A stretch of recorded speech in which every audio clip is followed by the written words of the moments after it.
எஸ்தோப்பு மூலக உப்புக்களின் வெப்ப உறுதி பற்றி பார்ப்போம். இங்கு எஸ்தோப்பு மூலகங்களின் உப்புக்கள் எனப்படும் போது கார்பனேட்டுகள், இட்டுகார்பனேட்டுகள், நைட்ரேட்டுகளின் வெப்ப உறுதிகள் பற்றி ஆராய வேண்டும். இங்கே குளோரைட்டுகள் போன்ற உப்புக்களை கருதும் போது அங்கே பிரியக்கூடிய அனாயன் காணப்படவில்லை. எனவே அவற்றின் உருகுநிலையை மாத்திரம்தான் நாங்கள் கருத முடியும்.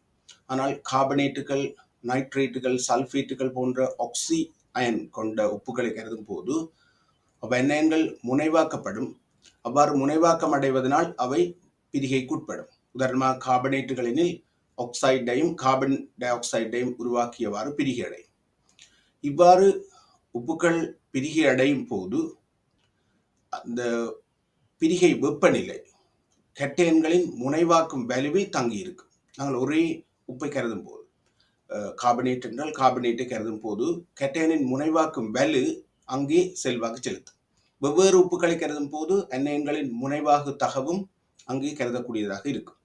இங்கே நாங்கள் முதலில் முனைவாக்கும் வலுவை பற்றி பார்ப்போமாக இருந்தால், சிறிய கட்டையன்கள் உயர்ந்த நேரேற்றத்தை கொண்டிருக்கும் போது, அதாவது ஏற்ற அடர்த்தி கூடிய கட்டையன்கள் காணப்படும் போது அவை உயர் முனைவாக்கும் வலுவை கொண்டிருக்கும்.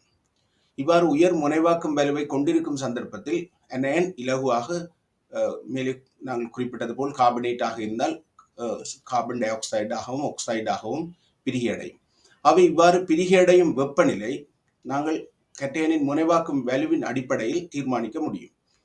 கூட்டத்தின் வழியே நாங்கள் பார்ப்போமாக இருந்தால் கட்டையனின் ஏற்றம் மாறாதிருக்க ஏரை அதிகரித்து செல்லும். எனவே ஏரை அதிகரிக்கும் போது கட்டையன்களின் முனைவாக்கும் வலு குறைவடையும். எனவே கார்பனேட் உப்புக்கள் அல்லது நைட்ரேட் உப்புக்களின் வெப்ப உறுதி கூட்டத்தின் வழியே கீழ் நோக்கி அதிகரிக்கும். இந்த விடயத்தை அடிப்படையாக கொண்டு நாங்கள் ஒவ்வொரு கூட்ட மூலகங்கள், கூட்டம் 1, கூட்டம் 2 மூலகங்களின் கார்பனேட்டுகள், இரு கார்பனேட்டுகள், நைட்ரேட்டுகளின் வெப்ப உறுதி பற்றி ஆராய்வோம். இப்போது கூட்டம் 1 மூலக கார்பனேட்டுகள், கூட்டம் 2 மூலக கார்பனேட்டுகளை தனித்தனியாக பார்ப்போம். முதலில் கூட்டம் 2 மூலக கார்பனேட்டுகள் கருதப்படும் போது கட்டையன்களின் ஈட்டம் 2+ மாறாது இருக்கின்றது. இங்கே நீங்கள் பார்க்கக்கூடியதாக இருக்கும். கட்டையன்களின் ஏரை கூட்டத்தின் வழியே கீழ் நோக்கி அதிகரித்து செல்கின்றது. ஆகவே கட்டையன்களின் முனைவாக்கும் வலு குறைவடைந்து செல்கின்றது. அத்துடன் நீங்கள் இப்போது பார்க்கலாம் பிரிகை வெப்பநிலை. பேரியம் கார்பனேட் 1350 பாசிக்கு அண்மையான வெப்பநிலையிலும், பெரிலியம் கார்பனேட் ஏறத்தாழ 100 பார் செல்சியஸிலும் பிரியடைகிறது. ஆகவே கூட்டத்தில் மேலுள்ள கார்பனேட்டுகள் குறைந்த வெப்பநிலையில் பிரியடைந்தது, கூட்டத்தில் கீழுள்ள கார்பனேட்டுகள் உயர்ந்த வெப்பநிலையில் பிரியடைந்தது. இதிலிருந்து நாங்கள் கூட்டத்தின் வழியே கார்பனேட்டுகளின் வெப்ப உறுதி அதிகரிக்கின்றது எனலாம். ஆனால் எல்லா கார்பனேட்டுகளும் அவற்றின் உருகுநிலையை அடைய முன்னர் பிரிகை அடைகின்றது என்பதை கவனிக்க வேண்டும். அதேபோல் நாங்கள் கூட்டம் 2 மூலக கார்பனேட்டுகளை கருதும் போது லித்தியம் கார்பனேட் மாத்திரம் பிரிகை அடைகின்றது. ஏனைய கார்பனேட்டுகள் வெப்ப பிரிகைக்கு உட்படுவதில்லை. அவை உருகுநிலையை அடையும், ஆனால் உருகிய நிலையில்தான் அவை மேலும் வெப்பமேற்றும் போது பிரிகை அடைய முடியும். ஆகவே நாங்கள் பொதுவாக அவை வெப்ப உறுதி கூடியவை என்ற அடிப்படையில் நாங்கள் பிரிகை தாக்கத்தை கருதுவதில்லை. லித்தியம் கார்பனேட் திண்ம நிலை தாக்கத்துக்கு உட்படும். லித்தியம் ஆக்சைடு கார்பன் டை ஆக்சைடை உருவாக்கியவாறு குறிப்பிடும். இதிலிருந்து உங்களுக்கு விளங்கும் லித்தியம் பிளஸ் மிகச்சிறிய கட்டையன், ஆகவே உயர் முனைவாக்கும் வலுவை கொண்டிருப்பதனால் கூட்டம் 1 விதிவிலக்காக குறைந்த வெப்ப உறுதியை கொண்டிருக்கின்றது என்பது உங்களுக்கு விளங்கி இருக்கும். இப்பொழுது இரு கார்பனேட்டுகளை கருதும் போது கூட்டம் 1 மூலகங்களில் லித்தியம் தவிர்ந்த ஏனைய மூலகங்கள் திண்ம நிலையில் இரு கார்பனேட்டுகளை கொண்டிருக்கும்.